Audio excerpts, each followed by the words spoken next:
Здравейте, приятели, в моя YouTube канал Етнолина. Днес съм решила да ви пусна едно видео, което ще е отново от поредицата Бабини съвети. И част от тематиката, която съм захванала активно, свързана с майчинството и неща между фолклора, традицията и ежедневието на мамите.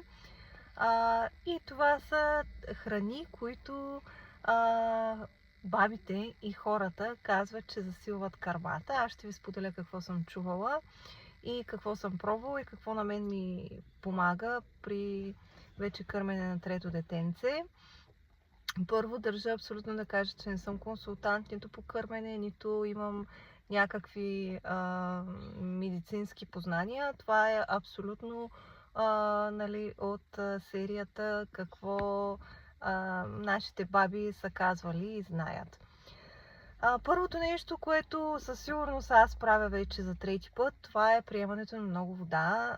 Знаете, кърмата е голям процент всъщност вода и съответно, за да може майката да произвежда достатъчно количество кърма, тя трябва да пие достатъчно количество вода, като под достатъчно, разбирайте, знаете, обикновено човек трябва да пие 1-2 литра вода на ден. Е хубаво да ги пие. Съответно, при кърмещите мами количеството, според мен, и аз се опитвам да го правя, е над 2 литра. Това е първото нещо.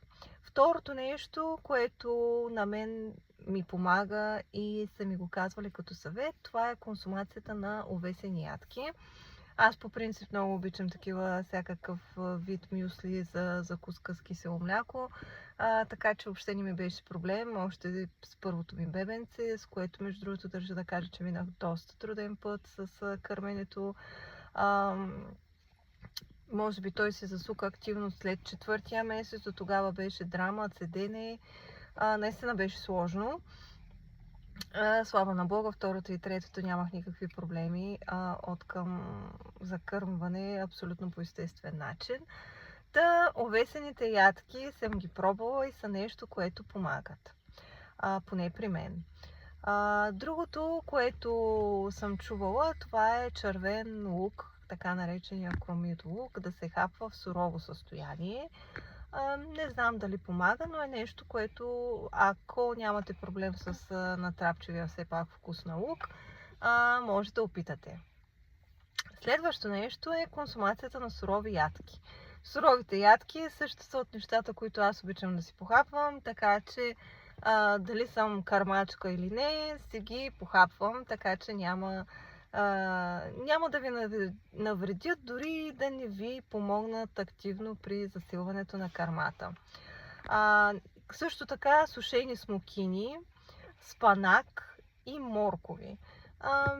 Там нямам конкретни наблюдения, като специално сурови моркови, настъргани, също обожавам салата от сурови моркови, така че това е нещо, което си похапвам с апетит. И нали, отново е от серията дали съм кърмачка или не. Обичам да си го похапвам. Дали е дало кой знае какъв резултат, не мога да преценя, но факт е, че ми се получават нещата. Другото нещо е, което силно препоръчват и аз също правя, това е чай от семена от копър и анасон. Продават и редица вече готови комбинации, които съдържат и други билки, освен копър и анасон. Знам, че тези чайчета, освен за засилване на кърмата, всъщност отделят някакви вещества, които пък подпомагат бебенцето при коликите, така че в комбинация с това, че трябва да пиете доста течности, абсолютно може да пробвате и тези чайчета. За мен нещото, което е най-важно, е да се храните пълноценно. Естествено, не надвишавайте количествата си храна, които по принцип си приемате.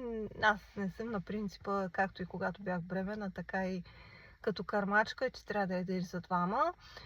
Не, просто трябва да се храните здравословно и качествено. И по този начин кърмата ви ще е достатъчно засищаща за бебенцето.